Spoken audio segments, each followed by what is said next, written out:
Alors mes chers amis, pour ce nouveau cours de Torah aujourd'hui, j'espère que vous avez passé une journée utile, toujours utile, plus que jamais. Aujourd'hui à la Knesset, au Parlement israélien, les familles des otages ont exprimé leur douleur. Leur douleur, ça fait plus de 6 mois maintenant qu'ils sont sans nouvelles de leurs proches. Et on doit avoir ce sentiment, cette solidarité que je sais que nous avons tous, mais qui, nous, Baruch Hashem, on a des nouvelles de nos familles régulièrement. On sait où ils sont, on sait leur bien-être. Les familles d'otages, ça fait plus de 6 mois qu'ils n'ont aucune nouvelle et ils savent même pas s'ils sont en vie. Imaginez-vous. Et quelle souffrance ils doivent endurer depuis plus de 6 mois. On doit avoir cette pensée. On doit avoir cette pensée. Je sais que nous l'avons, que vous l'avez tous, mes chers amis, je le sais, mais ne pas oublier. Chas Shalom, ça fait. Le temps y passe et faut pas oublier, il faut que toutes nos prières soient dirigées pour le retour de nos otages le plus rapidement possible chez eux dans leur maison, en vie et en bonne santé. Amen Kenny Ratson.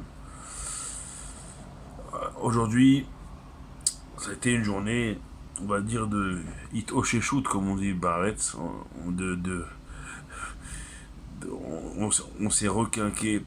Bon, je suis revenu hier de Yerushalayim, vous l'avez vu hier soir, dans le cours d'hier soir, un peu enrhumé. Au Hachem, on a repris quelques forces aujourd'hui.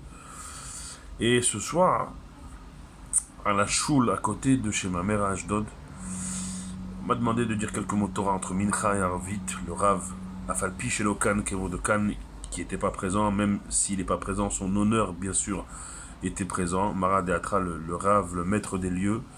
Donc, dans ces quelques mots que j'ai dit, j'ai relu le premier pasouk de la paracha de notre semaine, paracha Shemini, et ça m'a interpellé, et de là m'est venu un Dvar Torah, enfin, m'est venu.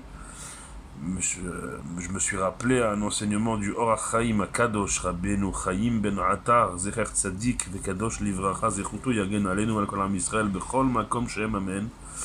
Rabbi Chaim Ben Atar, le Orach Chaim Kadosh, sur le premier pasuk de Shemini.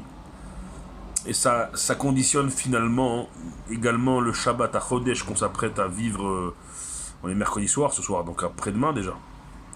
Et le Shabbat Mevachim HaChodesh, ce Shabbat également qui va, en plus d'être à Chodesh, il va bénir le nouveau mois de Nissan qui rentrera la semaine prochaine. Et ce pasouk-là et son interprétation par le Rachaim HaKadosh, il est boule, comme on dit ici, il est parfait, pile dans ce qu'on a besoin d'apprendre. Vayi Bayom Hashemini Kara le Moshe ou l'Aaron ou le Vanav ou le Zikne Israël. Voici, ce fut le 8e jour. Alors, il n'y a aucun jour dans la logique hebdomadaire des 7 jours de la semaine qui correspond à ce 8e jour. On sait dans notre religion, dans notre tradition, dans nos mitzvot que nous faisons, que le 8e jour pour les garçons c'est le jour de la Brit Mila, de la circoncision, où les Achnis au Bivrito chez l'Avram Avinu, on fait rentrer littéralement un enfant dans l'alliance contractée par Abraham avec Akadosh Baruch Hu. Il y a aussi la 8e bougie, le 8e jour de Hanouka, où ça désigne le miracle de la fiole qui a permis d'allumer et de laisser allumer le candélabre à cette branche, la menorah, dans le temple, pas juste une semaine dans les lois de la nature, mais au-delà de la semaine, mais à la Teva, au-delà de la nature, 8 jours durant, et donc on allume une Hanoukia à 8 branches pour illustrer le miracle qui a duré 8 jours, au-delà de la semaine. Mais, donc on voit ici, rien qu'à ces deux illustrations, qu'on s'attend, quand on nous parle d'un 8e jour, au-delà de la semaine, au-delà de toute logique, au-delà de toute nature, on doit s'attendre à un Mahamad, à un événement comme la Brit Mila, comme ce 8e jour, cette 8e bougie de Hanouka, quelque chose d'exceptionnel. Et pourtant, quand on poursuit la lecture du Passouk, le premier de la paracha Shemini de notre semaine, on voit que qu'est-ce qui s'est passé ce 8e jour? Kara le Moshe ou l'Aaron ou le Vanav ou le Zikne Israël. Dieu il a convoqué Moshe, Aaron, les enfants d'Aaron et les anciens d'Israël. A priori, quel est l'événement exceptionnel qui nécessite, qui justifie d'être mentionné un 8e jour? Alors le Or Haïm Akadosh Rabbi Chaim Ben Attar, son grand mérite, il nous protège à tous, amen, nos soldats, nos otages, tout le Ham Israël, parce que ça a encore frappé dans le nord d'Israël, c'est encore, hier c'était même un Aria, imaginez-vous. Eh bien, il nous dit le Rahim Kadosh. Il nous dit Vaï Bayom Hashemini. Vaï, c'est un langage de joie. Bayom Hashemini. De quel jour on parle? Quand la Torah nous parle du 8e jour. Il nous dit le Rahim, c'est la 8e dimension. Ça veut dire c'est Me'al Teva, c'est au-delà de ce monde. On sait très bien que ce monde est programmé comme les 6 jours de la création, les 6 jours de la semaine, pour vivre 6000 ans. Un jour dans les cieux, c'est 1000 années ici-bas. Arrivé au terme de ces 6000 ans, nous en sommes pas très loin. C'est le monde de Shabbat, le monde du 7e jour, du 7e millénaire, le Olam de Shabbat, le monde des Neshamot, un monde spirituel. Mais au-delà même de ce monde de Shabbat, de ce monde spirituel, il y aura un 8e jour, un 8e millénaire, un 8e monde, et celui-là, il sera Shemini, il sera Tmidi, il sera éternel.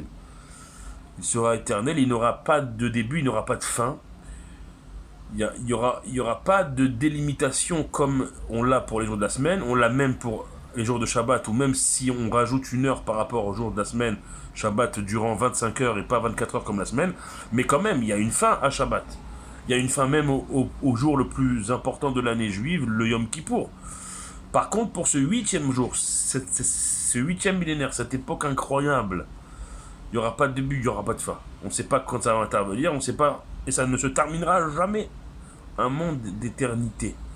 Vaï, tu veux être langage de joie, vaï. Tu veux être en joie,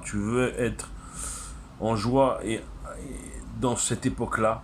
Et plus encore, Kara, tu veux être appelé, tu veux être convoqué, tu veux être invité à cette époque-là incroyable de joie éternelle. Alors attention, sache où est ta place, et sache où est la place de Moshe. Et Rabbi Shimon Bar Yochai nous dit qu'à chaque génération, il y a un Moshe de notre génération. Sache où est la place de Aaron, qui est un tzaddik qui aime la paix, qui la recherche, et parce qu'il aime la paix, qui la recherche, parce qu'il aime chaque bria, chaque créature de Dieu, alors il est inévitablement et de manière tout à fait logique et compréhensible, il est Mekarvan la Torah, il les rapproche de la Torah par l'amour qu'il dégage envers chacun. Ulvanav, les enfants d'Aaron, les enfants de Moshe, les Kohanim et les Lévi'im, il y a un kavod, il y a un respect à donner aussi.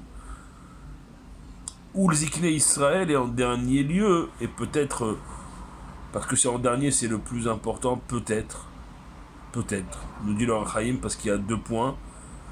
Ne pas manquer de respect aux anciens d'Israël, aux sages d'Israël, aux Talmidei Chachamim, parce que 2 points à la fin du Passouk, c'est, attention, tu payeras cher ici-bas et tu payeras cher le point d'en haut, dans le monde d'en haut.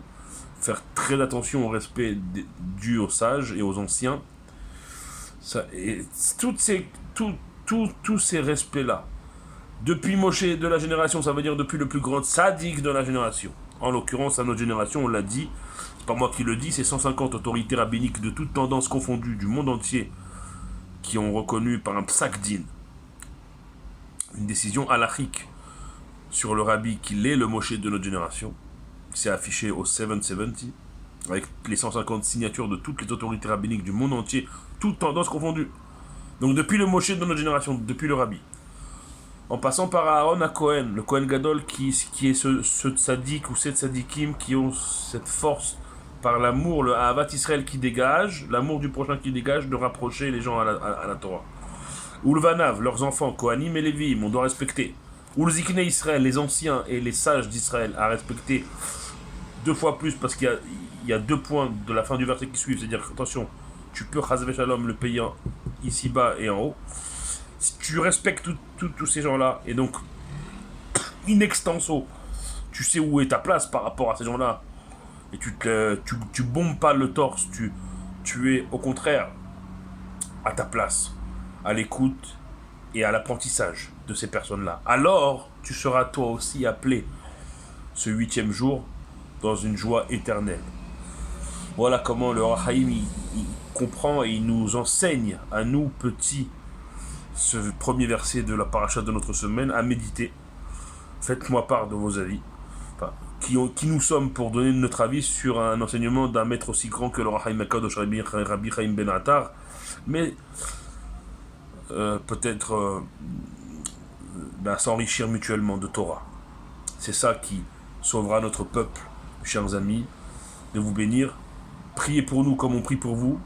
D'ici, depuis la terre d'Israël où je me trouve, vous le savez, on prie pour vous et vous priez pour nous. Et on est plus fort ensemble, on est toujours plus fort ensemble. Baruch Adonai Leolam, Amen ve Amen.